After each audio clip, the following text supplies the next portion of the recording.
is Jeremy Roenick, Hall of Famer, NBCSN hockey analyst, as he joins us here in the Man Cave following knee surgery. How many knee surgeries have you had? First one. First one. Believe it or not. Are you first kidding? One. First one. 20 years of beating the heck out of myself, and I never had a surgery on my legs ever. And then I was playing golf and felt something tear, and the next thing I know, I'm in under knee surgery. How many surgeries have you had? I have 2 on my jaw, and I had my shoulder done in December of 2008, my last year of my career. So I went pretty good without any surgeries. What guys had the most surgeries in the NHL? Wow, I don't know. I look at some of the older players, and I see Bobby Orr, with his knees and the way he walks, and he's I think the old-fashioned ways of doing all the stuff really tore his knees up. I think obviously we know he retired because of his bad knee problems, but I've seen pictures of Bobby Orr's knees, and they're just it's not pretty, and it's amazing what he was able to do on such weak knees. But probably Bobby. All right, so your knee's a little banged up. Are you able to show a major and a minor penalty against the Danettes during the break? I'll do my best. Listen, okay, I just don't want you to jeopardize anything. Don't worry. I can do something on one leg and still do some damage, so it's all good. Okay. And you got a scar there on your lip. I got scars. I have over 800 stitches in my face alone. There's scars all over the place. So trust me, I've been 800? Oh yeah, easy. In your face? In my face alone. Yeah, I've been beat up something fierce. There's a reason why I complained a lot to the referees because they miss a lot of high sticks. Trust me. That's how many stitches did you have and you still kept playing in a game? Oh man, I mean, my first playoff game, I got 15 or 20 stitches right up the side of the nose, and they zipped me up pretty quick in the locker room, and I was back out again in the second period. And then I lost my teeth. I mean, we've talked about this story before, which I actually just got replaced 2 weeks ago. So brand new grill, getting ready for playoff action, had to look good. So I'm, the body, you lose it.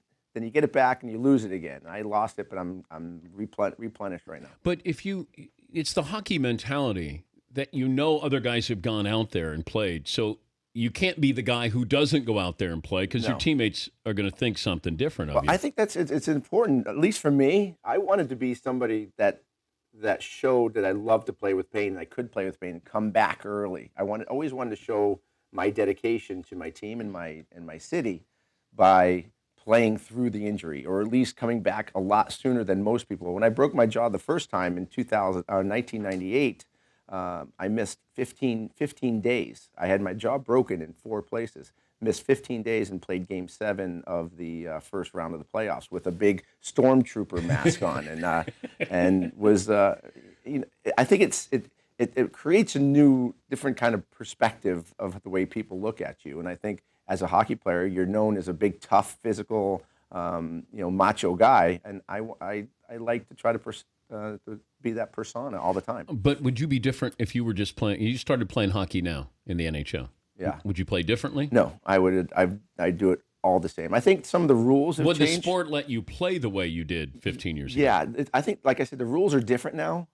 I bet you I played with many concussions. I know, actually, I played with a tremendous amount of concussions and days where I would get knocked out. I played Minnesota. How many do you Well, think I'm documented as 13, but, during the course of a year, you get hit so hard. I mean, little concussions But all we over don't the place. talk about concussions in the NHL. Should we be? It's inevitable. I mean, it's a contact sport. There are guys that are going out. Every time somebody gets hit hard right now, Dan, in the playoffs, and they have a little buzz, they go right into the locker room and they have to be reassessed before they get let back out. I used to have that happen to me every game where I would get hit and I would literally spin and stars would be in my face, or sometimes I get knocked out. Minnesota, I got knocked out cold. Don't remember 20 minutes of what happened beforehand. I woke up in the locker room. I played the next night, had a hat trick against Minnesota. So this day and age, you can't do that because of the NHL rules. Okay, you know who talked about this? Who do we have on from the Steelers? Troy Polamalu did. Mm-hmm. He said he's probably hit 50 to 100 a year, where you have these little stingers. Yeah, the stingers, where all of a sudden you don't see straight and the stars just start blurring, and then it slowly comes back into focus. I used to get those easily every game. Are you worried about this later in life?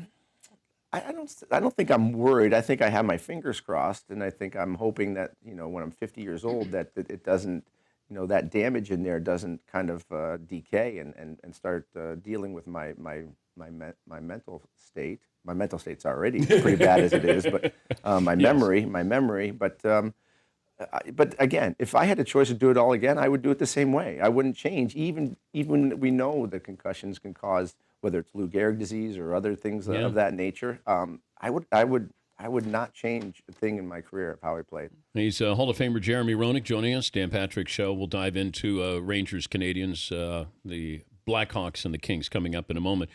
Were you ever jealous of other players? Envious. Never jealous. Jealousy is a terrible, I think, a terrible trait. But whose skill did you look at? Or was there a player that got more credit than you did where you said, I'm better than him? I think guys like Pavel Bure, sniper. Mike Modano, these guys, Mike Modano won a Stanley Cup, which I was always very envious of because him and I kind of came through the ranks together since we were 9 years old. American born. It was always the conversation, who's better, Mike Modano or Jeremy Roenick? He got drafted number 1, I got drafted number 8. So there was always that competition with Mike, and I always kind of rated myself against him. So to me, he's the best American hockey player born ever. Did you play differently against him? Oh yeah, I got suspended unfortunately. Oh, that's right. A couple times, and I broke my jaw on a retaliation from Darian Hatcher of knocking out Mike Modano. So the next game is when I broke my jaw in 4 places. So Mike and I have had a long history. I'm very happy to say we're very, very good friends now, and we chat quite often. Are you friends with Darian Hatcher? No. I respect him. I respect him and understand. I was never mad at him. Never mad at him that he broke my jaw because I deserved it. I knocked out one of his players. I knew the retribution was coming back. I know that's sports, and Darian Hatcher's doing his job. He's going to come back and try to... But why do you knock out Modano if you know there's going to be retaliation? Because it's sports, man. I like that. But what does it mean? I never understood that. If I'm going to take out their star player, I know that I'm going to get in trouble eventually, so it's going to even out. What did we prove here? I liked that the combativeness. I liked being able to jaw at people. I liked going after and having the opportunity of maybe the gloves were going to fall, we were going to go at it, or I was going to knock him out. There's always a chance that I was going to knock him out again, too. So that's a part of sports that I always loved, is that physical competition that I knew I was going to feel pain that night, and I was going to inflict pain that night. That was pretty fun. Were you, it was we're watching the hit. Hatcher leaves. Oh, yeah. My gosh. He wasn't trying to break my jaw, but he was trying to kill you. He was trying to end my mental mental state. Was it an unspoken rule though that no one was allowed to hurt Gretzky, like just because what he meant for the sport? I don't think it was an unspoken rule. I think it was spoken every single night. If you touch Gretzky, I'm going to kill you. I mean, it was between the players that protected Gretzky. But why wouldn't you go after Gretzky? Because I knew that if I went after Gretz, it would be a constant battle against some of the toughest guys that ever played the game. You did this to other guys. Yeah, but that's a different kind of beating. That's a different kind of beating when you went to it, and it would have been constant. It would have been every single time. What about Lemieux? Were you told not to go after Lemieux? No. Lemieux was just bigger. He could handle it a little bit different. I mean, he was physical as it is, but again, you got to be smart against guys like that. I mean, Gary Suter went after Gretz one time, and he took not only a physical beating from a lot of people, but he took a verbal beating from Canada. From the whole, from Canada, the entire country. Yeah, what's the question you got, Paulie? Seat and I are watching the hit where Hatcher got you. You were Coyotes? I was with the Coyotes. Yeah. It looks like you stayed in the game. I did. We had a 5-on-3, and if you can see in the video, I'm literally almost pulling my teeth out. Oh man! I'm pulling my teeth out of my mouth, and the lady in the front row actually gave one of these. She looks, she's like. She passes out. Boom! She goes out, and blood is pouring off my. But we had a 5-on-3, and I'm like, listen, there's no way I can leave this game on a 5-on-3. So I went in, played the 5-on-3, and we almost scored a couple goals. But as I was playing the 5-on-3, every time I got hit or did something, I can feel the bones crushing, like rubbing together and moving in my mouth. And I said, I can't continue like this. I gotta get to the hospital. If Hatcher came in here today, right now, what would you do? Same thing I did when we got inducted into the American Hall of Fame. So I you just shake his say hand. hi, NBL? He's a great player. I mean, he's the first American captain ever to win a Stanley Cup. I mean, he's got a lot of accolades to him, and he played the game hard. He played the game the way it was supposed to be played. And if he didn't come after me, I would have respected him a lot less. So I have no ill feeling. Don't get me wrong. If I was playing a game right now and I had an opportunity to take my stick over his ankle, I would do it because that was just in the course of a game. But personally, between the two of us, he's a great player, and I respect the hell out of him. And he's done a lot more than I have in terms of the Stanley Cup aspect. During the break, I want you to show the Danettes the difference between a major and a minor penalty, if you can. All right. And you can pick whoever you want. But between the difference is bloodshed. Yes. I wanted them ready to spill. Who's ready to die? Anybody get ready to get cut? Because that's the difference between a minor and a major. Absolutely. Seton and Paulie. You got gamers. You want in these here. guys on You have your team. gamers. Yes, You have absolutely. gamers. Back row, very soft. Front row. Well, I could see one of them is duel ready for duel right now. See, he's ready for duel. Look. Oh, McLovin has got. Nick, yeah, see? Oh, McLevin's got the he's geared up. He's all geared up. All right, fair enough. All right, we'll Mac, come back with you're ready. Jeremy Like Roenick. he's in a Power Rangers costume. It was like a costume party you just went to, McLovin. It's really hard to type in pads, by the way, just so you know. We'll come back. We'll talk to Jeremy Roenick. We'll talk about the matchups here with the Rangers, Canadians, Blackhawks, and the Kings. It's almost half past the hour. This is the Dan Patrick Show. Jeremy Roenick, NBC and NBCSN coverage of the Stanley Cup playoffs continue. It's Eastern-Western Conference Finals, Rangers and the Canadians. Let me start there. How surprised were you what the Rangers did to Montreal? Let's just start with the Rangers starting in Game 5. I mean, the way that this team has changed from Game 4 in round number 2 to where they are right now. Obviously, an unfortunate circumstance with Marty St. Louis' mother passing away 2 days before Mother's Day. But that happening took this team and changed their mentality, changed their thinking. Now they're fighting for the family mentality, the unity of their team, the love of their teammates. But how long's that last, though? Do you really believe that? It's been three straight games, 4 straight games now. This team, New York Rangers, look totally different in the last 4 games than they did in their first 9 or 10 games. That is an amazing transformation for this team, and you can see the difference in their faces. You can see the difference in their embraces after goals, their conversations after the games. This is a different team. They're playing for a higher power right now than just to win for a Stanley Cup. Blackhawks close to being a dynasty? I think the dynasty is pretty much almost complete. They win again this year. That's 3 times in 5 years. Yeah. That's a dynasty. Yes. And I said in the beginning of the year this year, the Blackhawks have the possibility of creating a dynasty this year, and I think they're playing like that. And I think it's pretty close to being complete. You mentioned when the Boston Bruins lost in that whole handshake line and stuff that's said. Lucic, didn't he say, "I'm going to kill every one of you guys" or whatever? That's what was said that he said. I didn't talk to Milan Lucic, so I don't know what Milan Lucic said. Is that a big deal? So I'm not gonna comment on Lucic, what he said.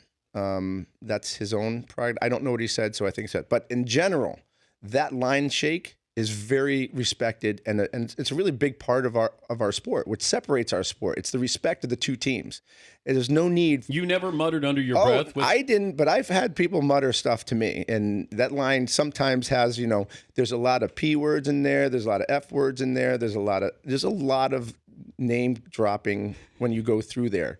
But granted, when you have a very tough physical series like Boston, Montreal, who hate each other in general, you lose in 7 games. There's a lot of emotion going there, so I can understand that. What I don't like, though, Dan, is the player going to the media and then starting to squawk.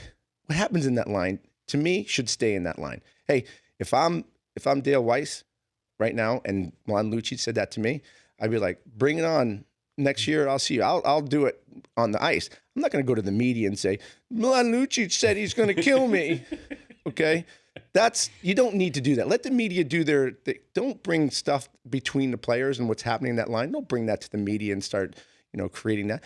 Take care of it on the ice next year and then make him live up to the words, or just get beat up. One of the two. What's the softest thing a guy can do on the ice?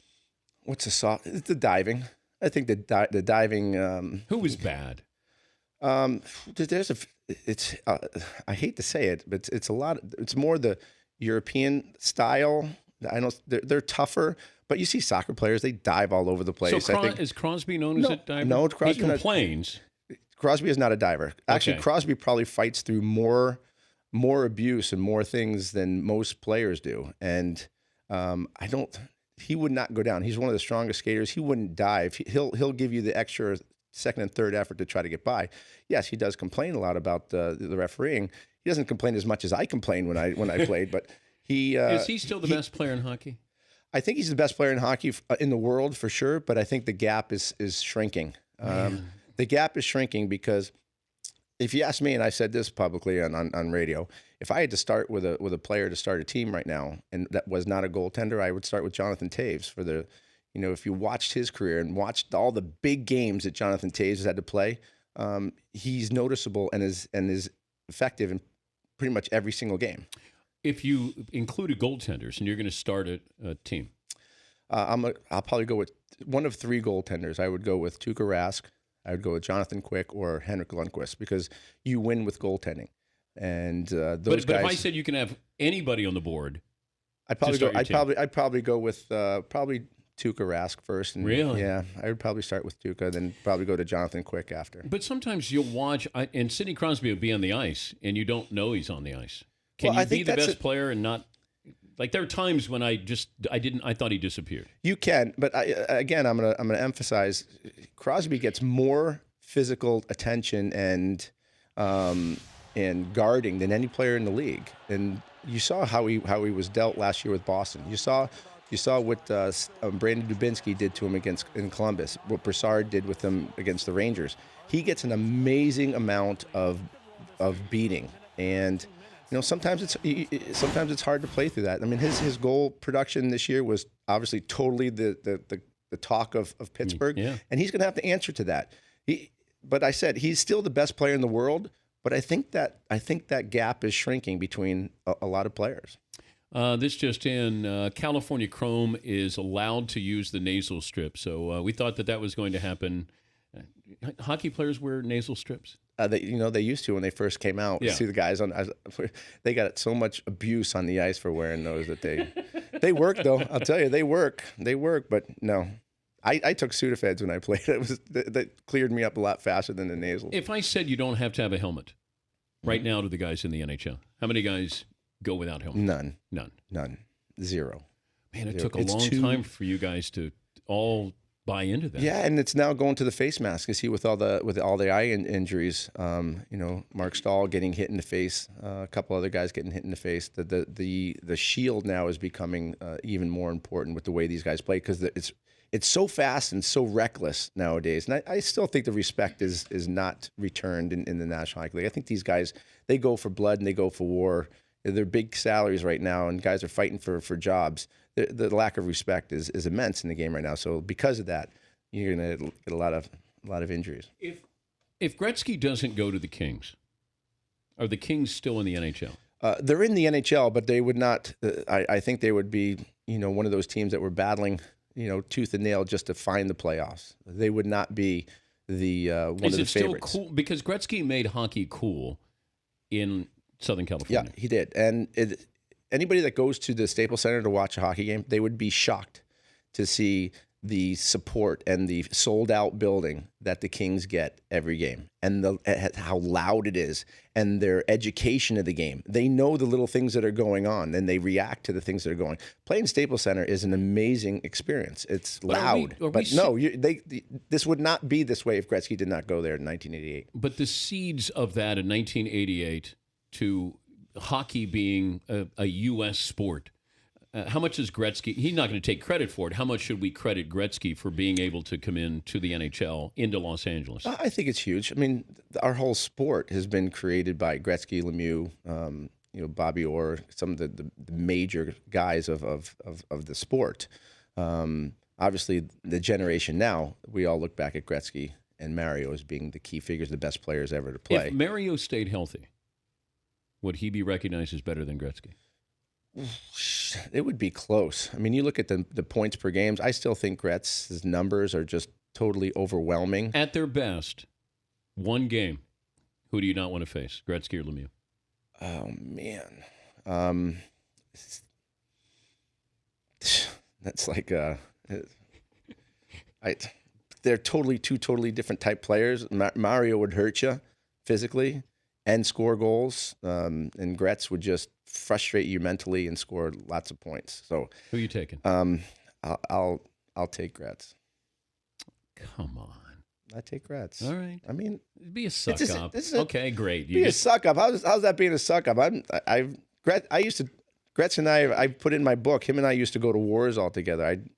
Gretz and I did not get along but at you all didn't beat him up. for a short period of time. Yeah, but you didn't beat him I didn't up. beat up Mario either. That guy would have killed me too. He probably would have beat me up too. That was the difference between Mario and Gretz. Lemieux was amazing. Amazing. That big. Listen, we lost in the 1992 Stanley Cup to Pittsburgh 4 straight because of Mario and Yager. The two of them pretty much beat us single-handedly. All right, who goes to the Stanley Cup final? I think it's going to be a Chicago-New York final. I think never count out at Los Angeles. You've seen what they've done this year. Down 3 to San Jose, they win. Down 3-2 to Anaheim, they come back and win. They seem to be very difficult to beat in that fourth game.